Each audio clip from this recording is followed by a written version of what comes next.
We're speaking of the principle of self-defense.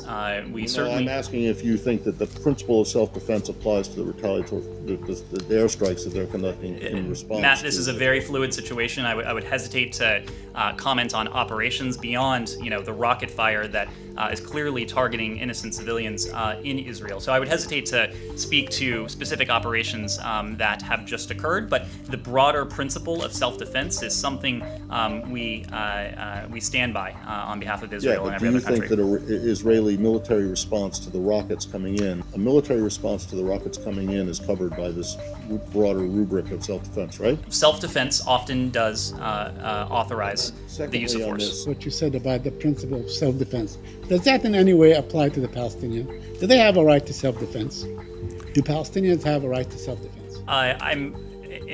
Broadly speaking, Saeed, we believe in the concept of self-defense. We believe it applies to any state. I don't think that. I certainly wouldn't want my words to be construed as. I understand. I want to ask you, I don't want to harp on this either, but the Israelis killed 13 people just now, including maybe 5 or 6 children. Do you condemn that? Do you condemn the killing of children? Saeed, I'm asking, do you condemn the killing of Palestinian children?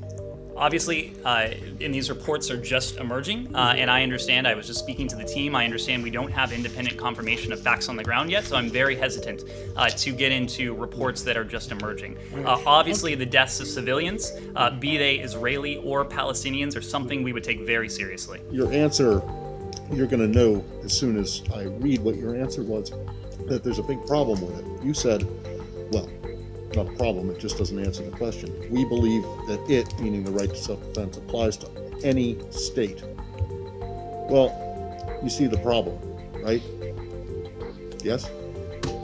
Do you regard Palestine as a state? I wasn't referring... Do you think that, you don't in the context of the ICC and the UN. So are you saying that you do not, if it applies to any state, are you saying that Palestinians don't have a right to self-defense? I was making a broader point not attached to Israel or Palestinians in that case. So they do have a right to self-defense. Matt, I'm not in a position to debate the legalities from up here. Our message is one of de-escalation.